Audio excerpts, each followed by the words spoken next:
Here at WeWork, one of my neighbors, a financial advisor, leaned back in his chair, crossed his arms, and said to me, "Well, men are just better at math."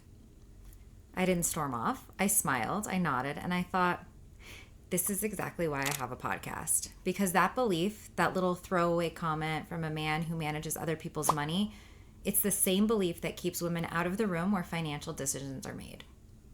And here's the actual data. According to the TIAA Institute's 2025 PFIN Index, men correctly answered 53% of financial literacy questions.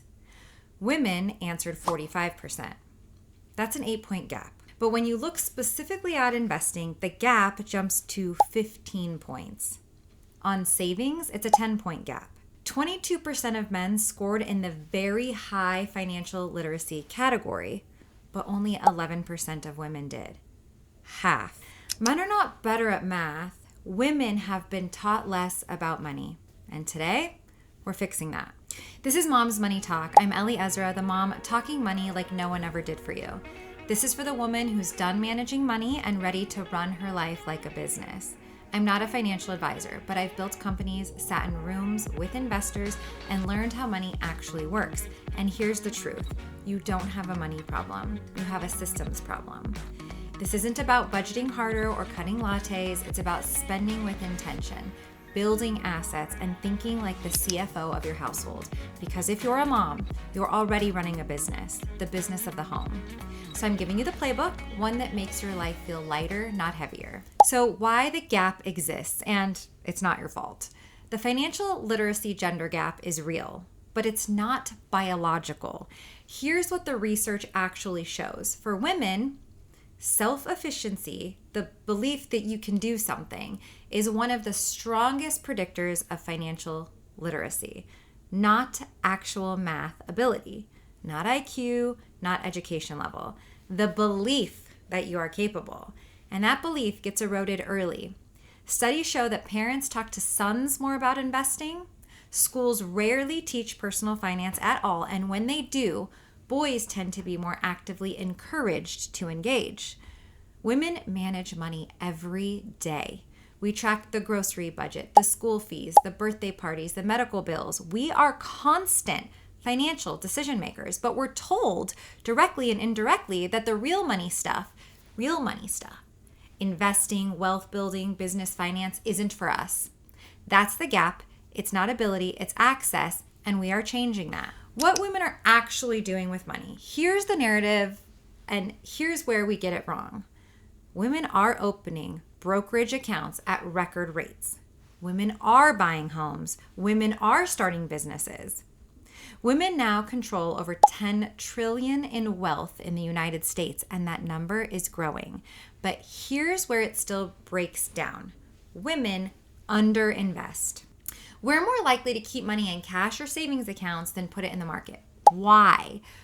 Research says it comes down to confidence, not competence. Women who take a financial literacy course close the investing gap almost entirely. This is not a skill gap, it's a confidence gap created by systemic exclusion. The good news, here we are. Confidence is buildable, knowledge is teachable, and you're already here. The mom lens. Here's the reframe I want you to sit with.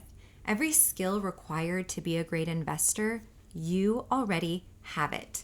Pattern recognition. You know when your kid is going to get sick before they get sick. You read behavioral cues, predict outcomes, and adjust your plan. This is exactly what reading market trends requires. Risk assessment. You don't let your toddler run into traffic to get to the swings faster. You evaluate risk versus reward constantly. That's investing. Long-term planning. You're not just making today's lunch. You're thinking about what kind of adult your child is becoming.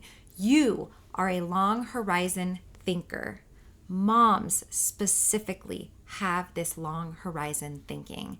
And that is the single most important skill in wealth building. Resourcefulness under constraint. You know how to do more with less. You've been optimizing a household budget while managing 12 other systems. That is the CFO skill set. The only thing missing was someone telling you that these skills translate. They do, and now you know. How does the gap close? The financial literacy gender gap closes the same way it was created, through exposure. Women who talk about money with other women close the gap. Women who take on financial literacy courses close the gap. Women who start investing even small amounts close the gap through doing. The gap doesn't close by waiting until you feel ready. It closes by starting before you feel ready, learning as you go and building the confidence that comes from evidence. You don't need to know everything.